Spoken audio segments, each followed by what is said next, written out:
There never was a simpler, happier family until the coming of Peter Pan. Mrs. Darling first heard of Peter when she was tidying up her children's minds. It is the nightly custom of every good mother after her children are asleep to rummage in their minds and put things straight for the next morning, repacking into their proper places the many articles that have wandered during the day. If you could keep awake, but of course you can't, you would see your own mother doing this, and you would find it very interesting to watch her.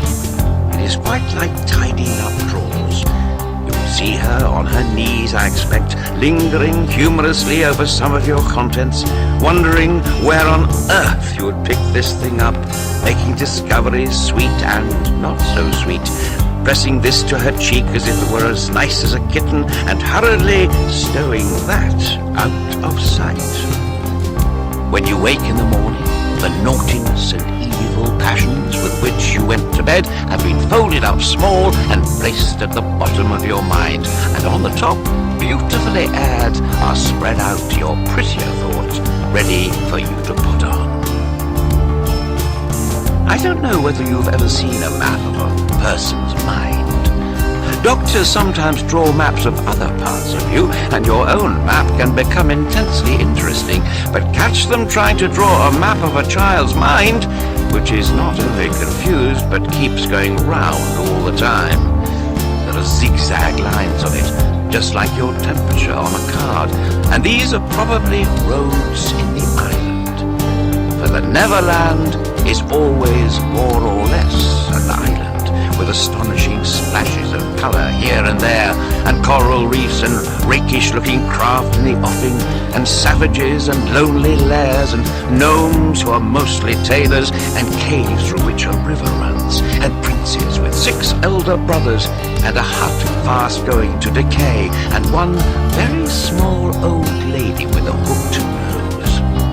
It would be an easy map if that were all, but there are also first day at school, religion, fathers, the round pond, needlework, murders, hangings, verbs that take the dative, chocolate pudding day, getting into braces, say 99, 3 pence for pulling out your tooth yourself, and so on. And either these are part of the island, or they are another map showing through, and it is all rather confusing, especially as nothing will stand still. Of course, the Neverlands vary a good deal. John's, for instance, had a lagoon with flamingos flying over it, at which John was shooting, while Michael, who was very small, had a flamingo with lagoons flying over it. John lived in a boat turned upside down on the sands, Michael in a wigwam, Wendy in a house of leaves deftly sewn together. John had no friends. Michael had friends at night.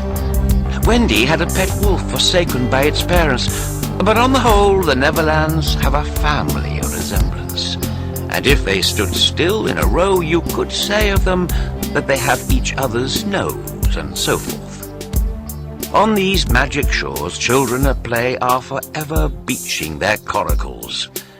We too have been there. We can still hear the sound of the surf, though we shall land no more.